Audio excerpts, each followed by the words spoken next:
Hello there! If you don't know who Leonard Zinn is, then in the context of this video, all you need to know that he's a person responsible for two brands of bicycles meant for very tall riders. Since I am one of those people, I am sort of interested in what sort of interesting things he has to offer to me. Recently, he, in cooperation with other people, has unveiled a brand of gravel and road bikes called very much natively Clydesdales. It is a brand of bicycles that are built specifically for very tall riders, and all of their bikes are made out of titanium. Features which make those bikes specific for taller riders are things like very long head tubes, through axles throughout bike, space for thicker tires, and, more specifically, cranks longer than usual. And they have geometry very built around taller and heavier riders. However, experience taught me that bicycles for taller riders also need to take into account that taller riders are also heavier, and that is something that designers of those Clydesdale bikes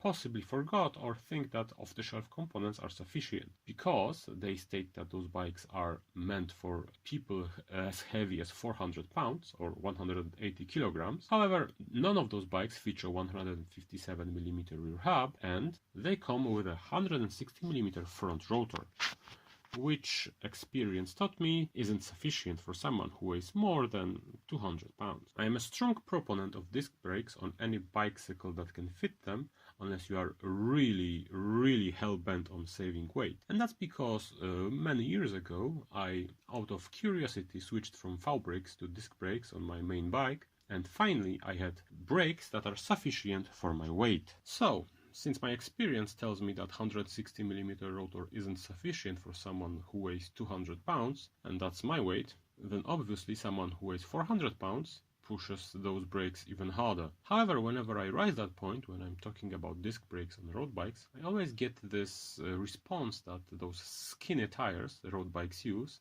just don't give enough friction or enough grip to the road to use rotors bigger than 160. So it's dangerous to use bigger rotors on a road bike. Well, I beg to differ, and I think we've gotten to the meat of this video, because I'm going to show you why I have evidence to the contrary. This is my road bike, or this is the front of my road bike, and if you want to be very anal about terminology, touring bike. Although duty cycle of this machine is essentially riding road. And before you ask, I am using front suspension because after getting very severe case of tendonitis a few years ago, I am using front suspension on just about every bike I have. I just don't want to get through that experience again. Anyway, it's my road bike slash touring bike, and as you can see, I mounted a Hope Mono 6Ti downhill brake along with an 8-inch rotor to the front of this machine. And as you can see, it has those very narrow road slick tires. Those tires are 28mm and they are pumped to approximately 100 psi. So, what's gonna happen if I start using this brake on the road? Alright, I'm riding along and I am reaching the speed of 10 kilometers per hour. I'm trying to stop and I am stopped. Accelerating, yeah, I know. Okay, so now I'm riding 20 kilometers per hour, and you can see from this shaky footage that when I'm braking, nothing interesting happens. I just stop, as you would imagine. Alright, now I'm riding at the speed of approximately 30 kilometers per hour. This is quite significant. Remember, there are 220 to 130 pounds of stuff riding down.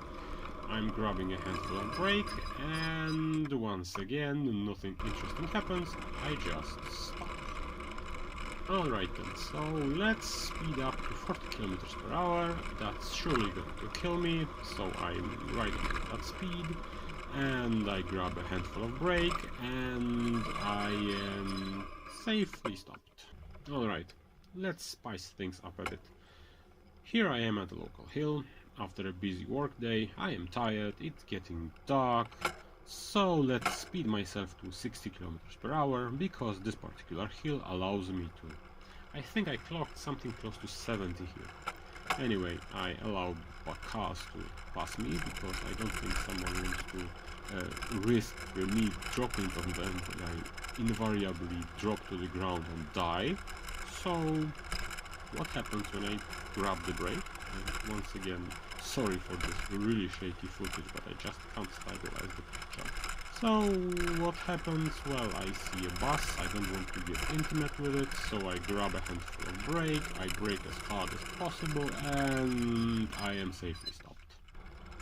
Alright then, so what to take out of all this experimenting I did? For starters, you should note that I only tested the front brake, and that's significant because a rear brake would yield completely different results, and in fact, most road bikes, or all road bikes, simply don't have enough grip on the rear to use rotors bigger than 160mm. Even someone of my size doesn't have an issue with using 140mm rotors because there's simply so little grip on the rear that I can lock wheels even with such a tiny rotor.